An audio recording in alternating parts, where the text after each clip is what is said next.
Salamat, magandang tanghali po sa ating lahat. Kamusta po ang barangay Oranbo? Mga kagawad dyan sa likod, magandang umaga din po sa inyo. Dito po, yung mga nasa gilid, okay lang ba kayo dyan? Hindi naman kayo masyado nainitan. Nakasino naman kayo, no? Hindi naman masyado, no? Yung mga nandito po sa tindahan. Yung mga nakaupo po dito, ayos na po tayo. Baka pagod na po kayo. Yung mga nakatayo sa likod. Nasaan ba ang pinakamalalakas sumigaw dito sa Oranbo?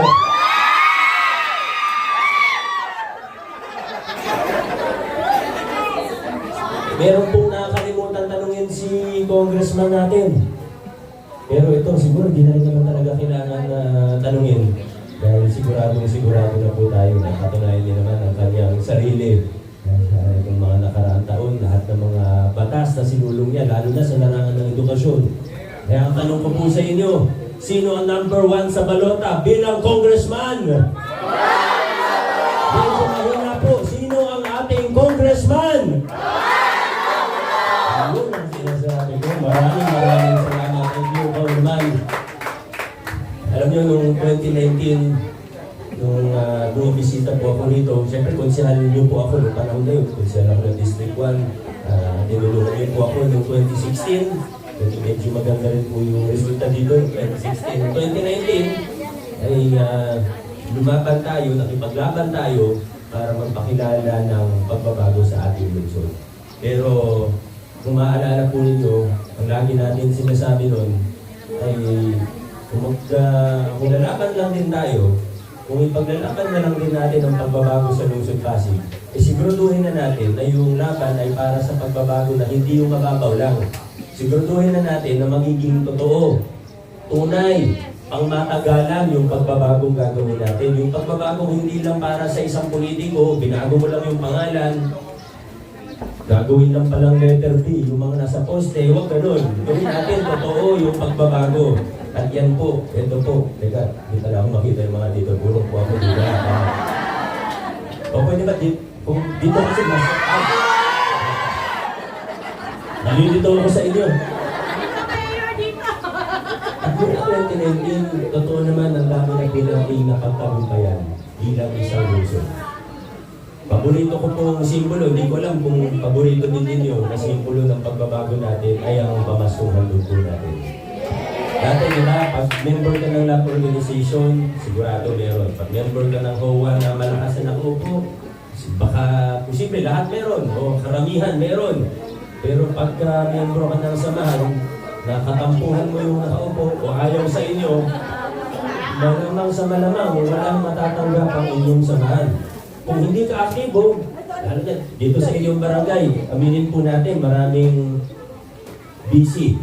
Diba? Lalo na yung mga nagtatrabaho.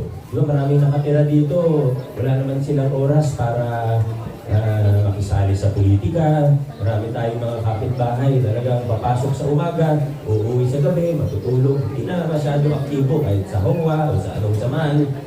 Madalas yung mga yun, sila pa yung mga hindi napapansin. Sila yung mga hindi nabibigyan ng mga benepisyo katulad ng pamasungan doon. Ano po ginawa natin simula December 2019? Nagbahay-bahay po tayo para sigurado na lahat ay makatanggap. Kakampi ka meron, pero kahit nakaaway ka, meron pa rin. Pantay-pantay ang tingin sa atin ang ating pangalaman.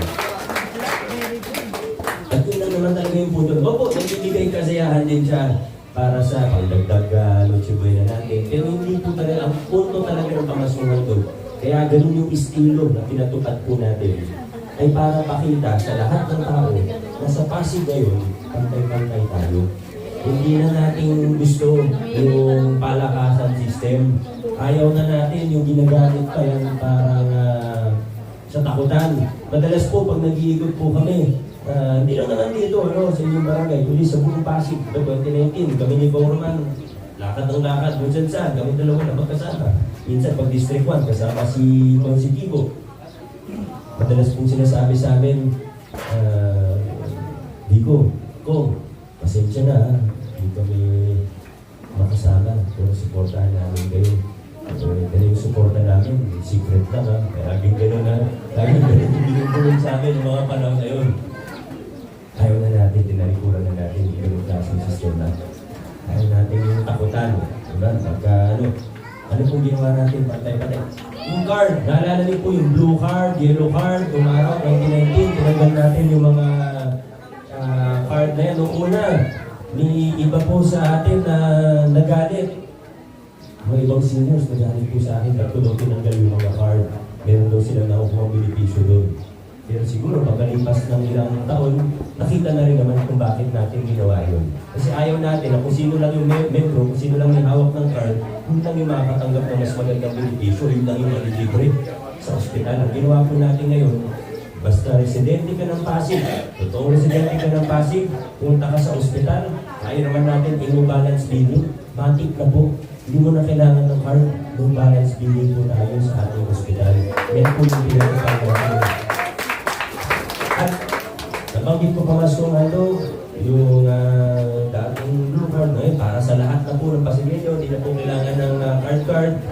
Pero sa totoo, ito yung ginawa natin, ito yung pinatupad natin na estilo ng pamumuhay sa lahat ng larangan, sa lahat ng opisina, sa lahat ng programa ng ating City Hall. Alayo na po ng narating natin. At siyempre, kailangan ko rin kong banggitin, siguro yung pinakamalaking pagbabago na ginawa natin sa ating lungsod, tinanggal natin yung kickback. Naglinis tayo. Pero, minsan, open secret naman yung corruption, di ba, sa pamahalaan. Open secret po yan. Alam natin na nandyan yan. Mahirap maghanap ng ebidensya, totoo po yun. Pero alam natin, totoo yan. Pero isipin nyo na lang po minsan na hindi natin na-realize kung gaano kalaking pera ba yung pinag-uusapan natin. Kahit 1% lang yan, sa laki ng budget ng lungsod natin. Alam natin, di ba, naririnig natin, kahit sila Mayor Benji sa Baguio, pinag-wento niya, yung ibang porsentuhan ngayon, umaabot ng 30%, 40%, minsan mas malaki pa daw. Kung yung sa 20% na nga lang ng budget natin, 20 plus billion na yung budget, kayo na po mag-compute kung nasa magkano po ba yun. Kung tumatanggap ako kahit 1% lang, sobrang dami ko ng pera sa bangko ngayon. Kung tumanggap ako, o dati 20%, kung tumanggap po ako kahit nga hindi sa lahat ng project, may billion piso na po ako ngayon. Kung tumatanggap ako sa 6 years ko po, totoo po yan. Pero hindi natin binenta ang prinsipyo natin. Tumayo po tayo, hindi na tayo. Kaya ko pong tumayo sa harapan ninyo, kaya ko pong tumingin mata sa mata, kahit kanino, at kaya kong sabihin na kahit isang piso, hindi ako tumanggap. Nawalan ko ako sa Pasig! Yan ang magandang gawin.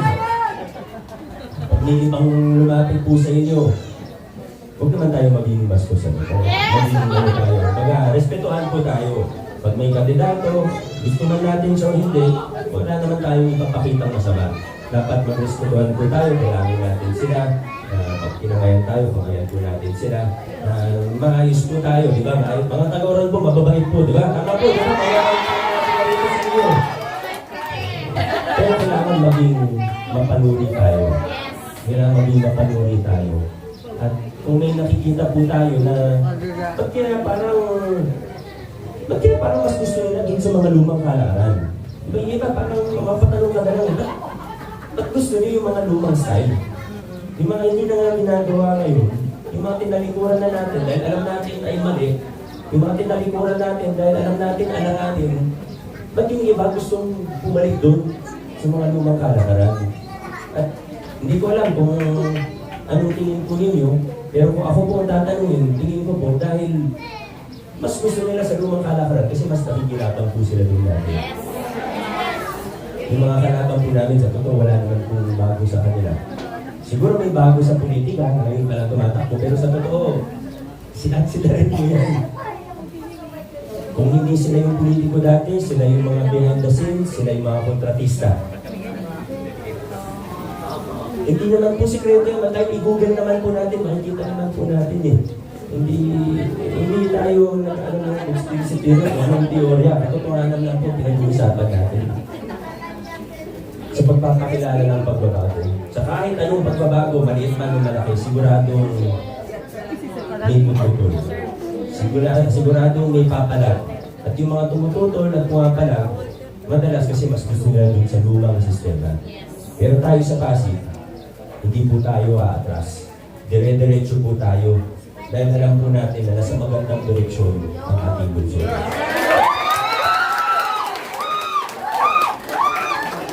Bigyung na nakitipid natin na dati na lungsod siya, yung dati na pupunta sa kickback.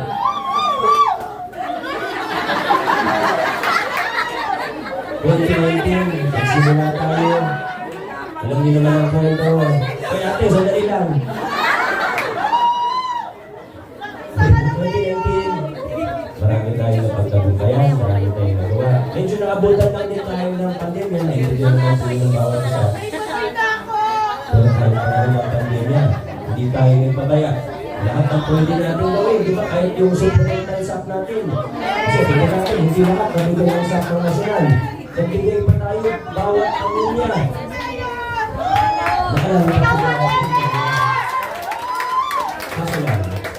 At hanggang ngayon naman, di ba, may mga medical assistance, may mga tulong. Pero kasi, mga kababayan, hindi tayo pwede magtapos doon sa panandaliang tulong. Opo, may mga pagkakataon ng emergency, may assistance to individuals in crisis tayo.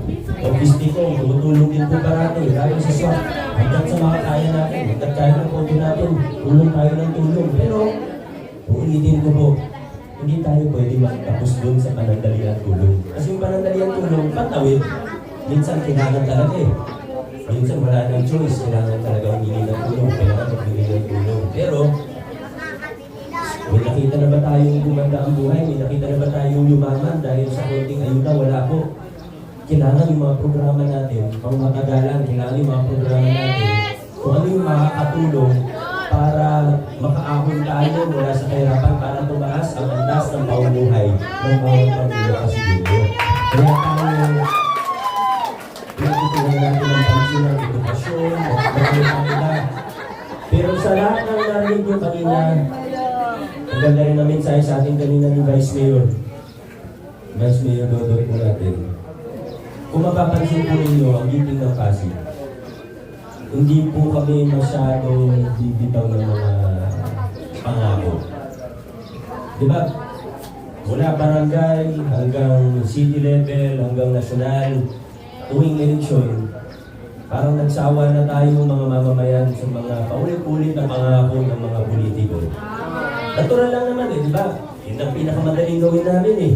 Kasi sa pangako, laway lang ang puhunan. Kahit ano, pwede mong sabihin. Pwede mong sabihin, bibigyan ko kayo ng tag 100 million pesos. Kaya mo sabihin yun. Pero kaya bang gawin? Siyempre, hindi.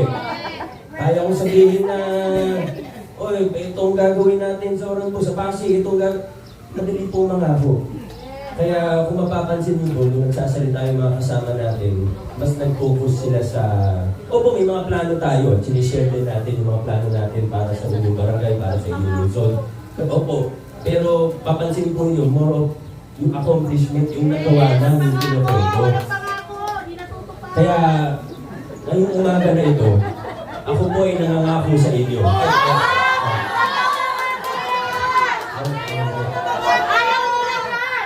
Pinapangako ko po na hindi ako mangangako. Pero kung mapapansin po ninyo, mula 2019, ganun po. Kahit nga nung tumakbong ko sa 2016, hindi ako manginig mangako. Pero, ito po, tanong ko po sa inyo, 2019, pinangako ko ba yung local senior pension sa inyo? Hindi po. Pero nung nakitang kayang gawin at pwedeng gawin, ginawa na lang po natin. 2022, pinatupad yung local senior pension. Ngayon, 2025, pinangako po ba namin na i-expand yung local senior pension para makasama yung mga 4,000 billion na SS? Hindi namin pinangako yan. Pero, ginagawa na rin po natin ngayon dahil kita natin na pwede. Noong 2019 hanggang 2022, pinangako ba yung pagdagdag ng bilang ng scholar? Pinangako ba yung pag-asa scholarship program? Hindi po yan pinangako. Pero nakita natin na kayang gawin, nakita natin na pwedeng gawin.